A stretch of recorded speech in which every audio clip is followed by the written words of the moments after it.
Hello everyone, welcome back to the Novel Garden. Today we are going to explore the important analysis of chapter 49 to 53 of Oliver Twist. Written by Charles Dickens, in these final chapters, Dickens reveals hidden truth, delivers justice to the characters, and presents powerful themes like crime and punishment, morality, redemption, and social equality. So now let's begin. Bill Sykes returned to Fagin after a robbery and learned from Noah Claypole about Nancy's secret meeting with a gentleman and a young woman. Filled with anger and suspicion, Sykes confronts Nancy at home. Nancy tries to explain that she never betrayed him and plead with him to leave the criminal life behind. In a moment of brutal rage, Sykes violently kills her. After the murder, Bill Sykes wanders through the outskirts of London, frightened and restless. At a village inn and later near a mail coach, he hears people discussing the terrible murder. Haunted by guilt and fear, he imagines Nancy following him everywhere. He helps villagers fight a fire during the night and later hears a rumor that the murderer escaped to Birmingham, thinking London will now be safer for him. He decided to return to Fagin's hiding place. Before going back, he planned to get rid of this dog, Bull's Eye, fearing it could expose him, but the dog escapes. Mr. Brownlow, Dr. Rosburn, and Harry Miley brings Monks to Mr. Brownlow's house. It is revealed that Monk's real name is Edward Leaford, the son of Mr. Brownlow's old friend. Edward's father had an unhappy marriage and later fell in love with another woman, who became Oliver's mother. After his death, Edward's mother destroyed the will so she and her son could inherit all the money. They also knew about another child, Oliver. Mr. Brownlow explained that he discovered Monk's crime and secret identity in the end. Monks agrees to confess everything and give Oliver Twist his rightful shares of the family property. Tom Chitling visits Toby Cricket and shares terrible news about the gang. Fagins and Noah Claypole have been arrested. So many other criminals have also been captured. Bat becomes mentally unstable after identifying Nancy's body. Tom believes Fagins will soon be executed for his role in the crimes. Later, Bullseye returns alone, making the men hope that Bill Sykes is gone, but Sykes soon appears at the hideout. Soon after, a crowd and police arrive searching for Sykes. While trying to escape from the rooftop with a rope, Sykes is haunted again by the memory of Nancy's eyes. Terrifying and confused, he loses his balance and accidentally hangs himself. Bull's Eye jumps after him but also dies in the fall. Oliver Twist travels with Rose Miley, Mrs. Malley, Mrs. Badwin, and Mr. Brownlow to the town where Oliver was born. Oliver hopes to meet Dick again and bring him home. They meet Mr. Greenwing and later discover that Oliver's half-brother is actually Monks, the same man connected with Fagins. The truth about Oliver's family is finally revealed. Oliver's father loved Agnes Fleming and planned to marry her before his death. His will left money for Agnes and her child if the boy grow up honestly. It is also discovered that Rose is Agnes' younger sister. Meanwhile, Harry Malley again asks Rose to marry him. This time he explained that he has left his political ambition behind and become a clergyman so they can live peacefully together. Rose accepts him at last. Although many problems are solved, Oliver feels sad after learning that Dick has died. Fagin is found guilty and sentenced to death by hanging on the following Monday.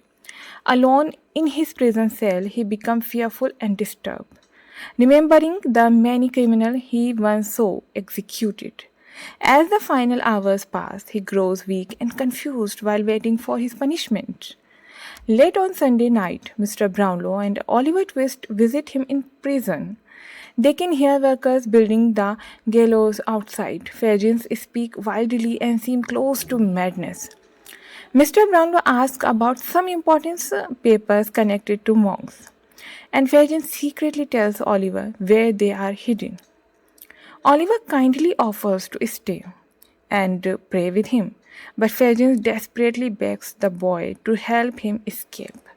The guards pull him away as crowd gather outside for the execution. Harry Miley and Rose Miley get married, and Mrs. Miley goes to live with them. Mr. Brownlow adopts Oliver Twist and settle near the Mileys. Dr. Losburn and Mr. Grimming also become part of their peaceful village life. A marble memorial for Agnes is placed in the church. Oliver and Monk divided their father's property equally. But Monk wastes his share, returns to crime, and eventually dies in prison.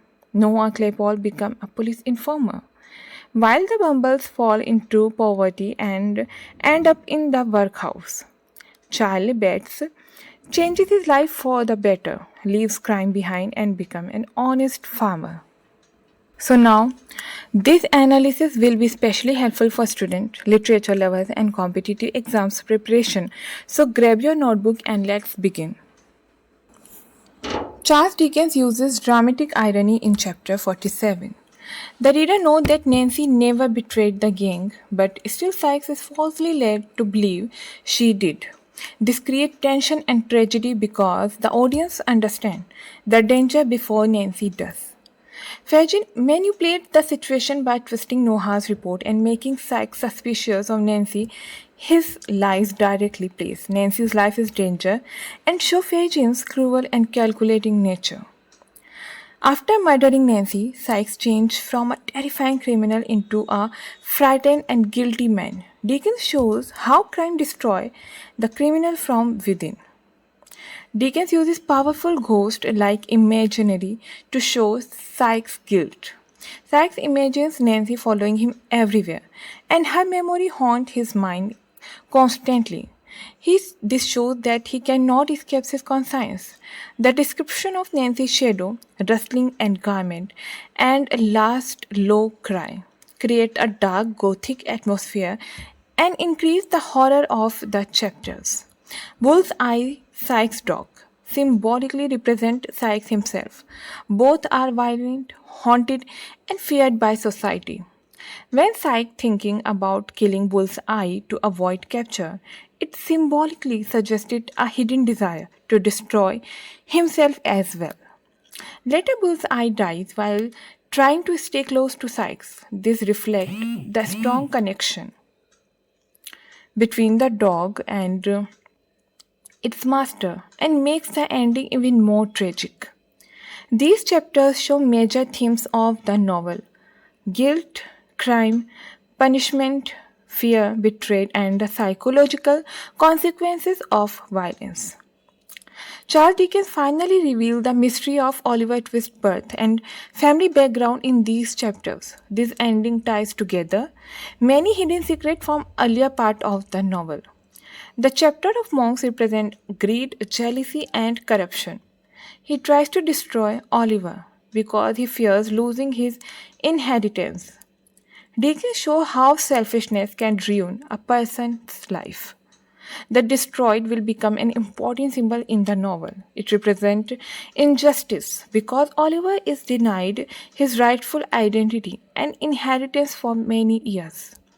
Dickens contrasts Oliver and monks to show the theme of nature versus environment. Although they are brothers, Oliver remains kind and honest, while monks become criminal and cruel. Mr. Brownlow acts as a symbol of justice, kindness, and moral responsibility.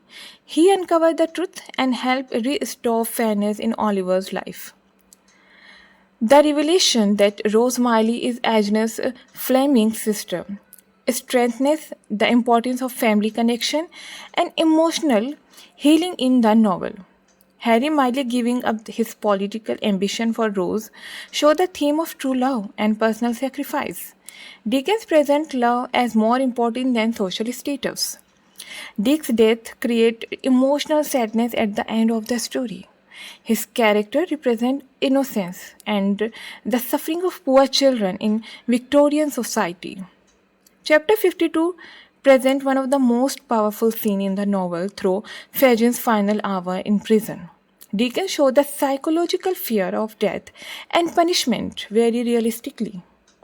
Fagin's madness and terror before execution reveal that crime ultimately leads to fear, loneliness, and destruction.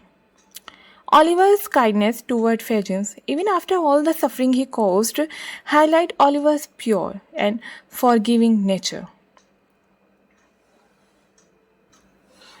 In chapter 53, Dickens gives moral ending to the most characters, good characters, and receive peace and happiness, while criminals face punishment or misery. Monks dies in prison, showing that crime eventually destroys those who choose evil. Noah Claypole becoming an informer reflects Dickens' criticism of selfish and dishonest people who survive by betraying others. The Bumble's ending in the workhouse is deeply ironic because they once treated poor people cruelly. In the same system, Dickens criticizes the harsh poor law system through this punishment. Charlie Betts changes his life and becomes honest, proving that redemption and personal change are possible. The white marble memorial for Agnes symbolizes forgiveness, memory, and respect for Oliver's mother. The ending of the novel emphasizes major themes such as justice, morality, family, redemption, and social inequality, crime and punishment, and the innocence of childhood. Noah Claypole becoming informer. These chapters are especially important for students because they explain the novel's final message. Goodness and kindness may suffer for some time, but in the end, truth and justice triumph over evil. So, this was the complete important analysis of chapter 47 to 53 of Oliver Twist. These chapters beautifully conclude the novel by showing that truth, kindness, and justice ultimately triumph over greed and crime. If you enjoyed the analysis, don't forget to like, share, and subscribe to the Novel Garden for more chapter-wise summaries and literary analysis. And now tell me in the comment on which novel should I make my next audio analysis, audio summary. Your suggestion may become the next video on this channel. Thank you for listening and I will meet you in the next literary journey. Thank you so much. Bye bye.